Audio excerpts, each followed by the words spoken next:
घर की औरत। कहते हैं ना, घर दीवारों से नहीं, उसके अंदर रहने वाले लोगों से बनता है। लेकिन क्या हो जब घर के लोग ऐसे हो? सारा दिन खाती रहती हो, सोती रहती हो, कोई काम नहीं है तुम्हारे पास। ऊपर से बहू के आ जाने के बाद तो तुम और निकम्मी हो गई हो। दिखावे के लिए हाथ में माला पकड़ ली है, बाकी कोई काम नहीं करती। अरे कैसी बात कर रहे हैं? अब तो बहू आ गई है, अब तो मेरी बेइज्जती करना बंद कर दीजिए। जैसे तैसे मेरी तो जिंदगी कट गई, गालियां खा खा कर। अरे उस बेचारी को तो छोड़ दीजिए। तभी बेटे के जोर जोर से चिल्लाने की आवाज आती है। कहा था ना तुमसे रिजाइन कर दो, क्यों नहीं किया? और ये पर्स लटका कर कहाँ निकली? चलो कमरे में, काम करो घर का। बहू बेटे की लड़ाई सुनकर सास ससुर बाहर आ जाते हैं। सामने खड़ी होती है नई नवेली बहू रीमा। देख लीजिए माँ जी, शादी से पहले तो मेरे माँ पापा के सामने कहा था कि शादी के बाद नौकरी करने देंगे, लेकिन अब क्या कह रहे हैं? तो तुम माँ जी को क्यों बोल रही है बहू? तब उसका मन रहा होगा, अब नहीं है। पर पिताजी, उसके मन से मेरा करियर तो नहीं चल सकता ना। ससुर को बहू की बात पर गुस्सा आ जाता है। वो बेटी की तरफ देखता है। पापा से जबान लड़ाती है, रुक। ये बोलकर वो पत्नी को खींचकर कमरे में ले जाता है और बंद कर देता है। ये सब देखकर सास दुखी हो जाती है। पति के जाने के बाद सास बेटी से कहती है, देख बेटा, अब जमाना कुछ और है।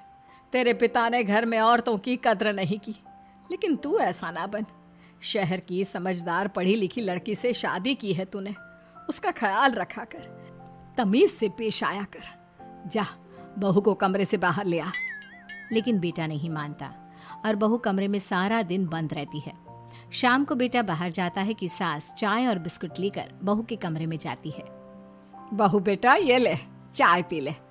रो रो कर कैसी शक्ल बना ली है बेटा। माँ जी, ये कैसे लोग हैं? आप कैसे मैनेज कर रही हैं? ऐसे थोड़ी ना होता है माँ जी। घर की औरतों को तो पिताजी और ये इंसान समझते ही नहीं। क्या करूं बेटा, मैंने तो जैसे तैसे सह लिया, लेकिन तू ना सहना। दोनों बात कर ही रहे थे कि ससुर आ जाते हैं। अच्छा, तो अब बहू को भड़का रही हो? बहुत दिन हो गए मार खाए, अब क्या बहू के सामने खाओगे? जाओ यहाँ से, और जरूरत नहीं है ज्यादा इस लड़की को सर पर चढ़ाने की, समझी? बहू को ससुर की बात पर गुस्सा आ जाता है, लेकिन वो कुछ नहीं कहती। आए दिन बहू देखती है कि कैसे उसकी सास और उसके साथ उसका ससुर और पति गंदा व्यवहार करते हैं। फिर एक दिन, ये क्या बनाया है? खाना बनाना नहीं आता क्या? ये बोलकर वो खाने की भरी सारी थाली फेंक देता है। अरे बेटा कोई बात नहीं, शांत हो जा, मैं अभी बाहर से कुछ मंगवा देता हूँ। हाँ पापा, ऑर्डर करिए। ऐसे खाने से तो पेट भरने से रहा। वैसे खाना तुमको बनाना आता नहीं और बाहर जाकर नौकरी करना चाहती हो। अरे तुम जैसे को तो पूछते भी नहीं है बाहर। बहू को पति की बात पर गुस्सा आता है, तभी सास बोल पड़ती है। तेरे से ज्यादा पढ़ी लिखी है, वो तो तूने इसे कहा था कि तू नौकरी करने देगा तो तुझसे शादी कर ली, वरना ना ही करवाते इसके माँ बाप तुझसे शादी इसकी। और कमाती भी ये तेरे जितना ही है बेटा। बहू हैरान रह जाती है कि जो सास खुद के लिए एक बार भी खड़ी नहीं हुई, वो उसके लिए बेटे को भी भला बुरा सुना रही है। उसकी नज़र में सास की इज्जत और बढ़ जाती है। वो सास को देखकर ये सब सोच ही रही थी कि उसके कान में एक जोर से चांटे की आवाज आती है। किसको किसको मार पड़ी? वो देख ही रही होती है कि उसकी नज़र जमीन पर बैठी सास पर पड़ती है। अभी तो धीरे से मारा, फिर जुबान खोली ना तो ऐसा मारूंगा कि कान के पर्दे फट जाएंगे। सास रो रही थी। बेटा और पति वहां से चले जाते हैं। पिताजी अच्छा किया माँ को जोर का चांटा लगाकर, आगे से जबान खोलने से पहले 4 बार सोचेंगी। बड़ी आई। दोनों हंसते हुए वहां से निकल जाते हैं। बहू सास को उठाती है और पानी देती है। मैंने ये दिन रोज देखे हैं बहू, लेकिन तू नहीं सहना। तू अपना जीवन अपने अनुसार जीना। शादी के वक्त मैंने तेरी माँ से बात करने की कोशिश की थी, उन्हें बताया था, लेकिन वो नहीं मानी। बहू सास को पकड़कर रोने लगती है। वो इसलिए नहीं मानी क्योंकि वो मेरी सगी माँ नहीं है। माँ जी, जिस तरह से आप मेरे लिए खड़ी हुई है ना, मेरी माँ भी नहीं हुई। बेटा मैं तेरा भला चाहती हूँ, तू नौकरी इस घर में रहकर तो नहीं कर पाएगी, एक काम कर, इस घर से चली जा, पैसे कमा और खुश रह। माँ जी, हो सकता है कल तक मैं आपके इस फैसले को मान जाती, लेकिन आज नहीं। माँ जी, आप यहाँ इस नर्क को झेले और मैं आपको छोड़कर चली जाऊं? नहीं, कभी नहीं। अगले रोज, सुनिए, वो क्या है ना, मुझे कुछ कपड़े और गहनों की ज़रूरत है, तो ज़रा पैसे दीजिए ना। अब आप घर के मर्द हो तो पैसे तो आपसे ही मांगूंगे ना। बुरा तो नहीं लग रहा ना आपको? नहीं नहीं, बुरा क्यों लगेगा, ये लो कार्ड, कर लेना शॉपिंग। अगले रोज, बिजली का बिल आया है 10,000 का, भर दीजिएगा। इतना बिल कैसे आ गया? बेटा वो क्या है ना, सारा दिन बहू घर में रहती है तो कमरे में एसी और टीवी चलता रहता है। अब कम से कम बाहर जाए तो 4 पैसे कमा कर लाए, लेकिन हम लोगों को थोड़ी ना औरत की कमाई खानी है, वो तो मर्द ही करता है ना। पति पर्स देखता है और फिर हाँ माँ, ठीक बोल रही हो, खैर चलता हूँ, ऑफिस का वक्त हो गया है। पति ऑफिस से पिता को फोन करता है। पापा, घर के खर्चे तो बढ़ते ही जा रहे हैं, ऊपर से महंगाई आप देख रहे हैं। मैं सोच रहा हूँ क्यों ना मीना को नौकरी के लिए हाँ कर दूँ, 4 पैसे ही लाएगी ना घर में। वो तो तू ठीक बोल रहा है, लेकिन ये औरत की जात, कल को 4 पैसे कमाने लगे तो यह नहीं कि सर पर चढ़कर नाचे। हाँ पिताजी, बात तो सही है, वो तो आप हैं जो माँ को मुट्ठी में रखा है, वरना मेरी वाली तो। खैर, सोचते इस बारे में।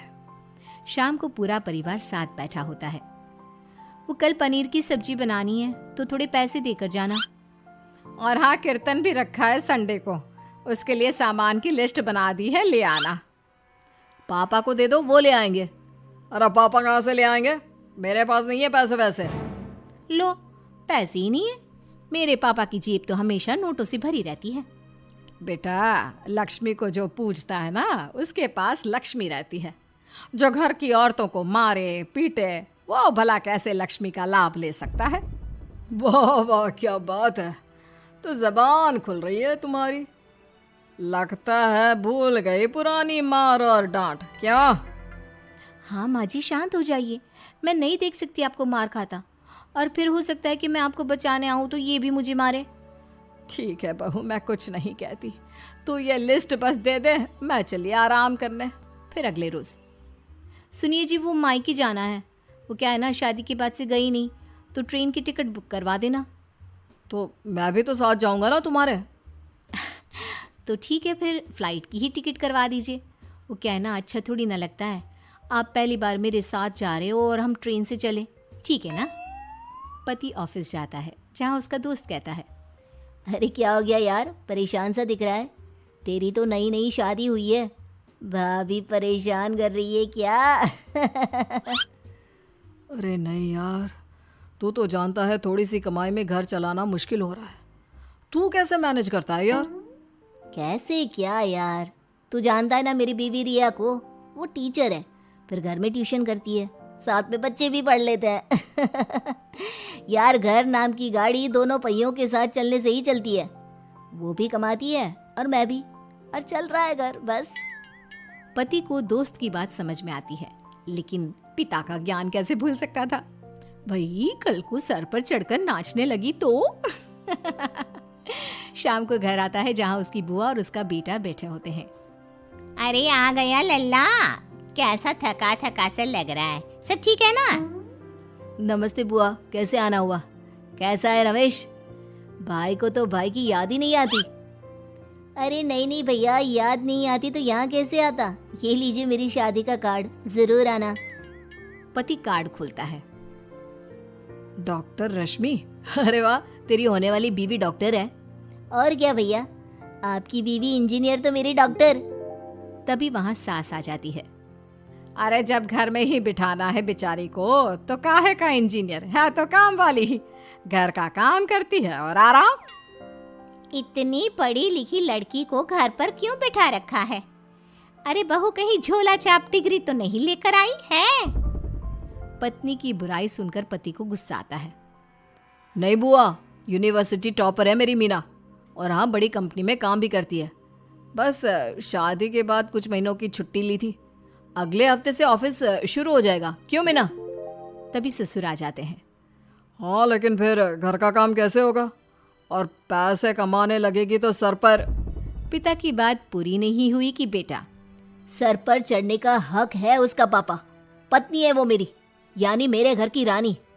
और रानियां तो सर का ताज होती है। क्यों मीना? मीना पति की बात सुनकर शर्मा जाती है। वाह बेटा, तू सही समय में समझ गया कि औरतों की इज्जत करने वाले घर में शांति और लक्ष्मी का वास होता है।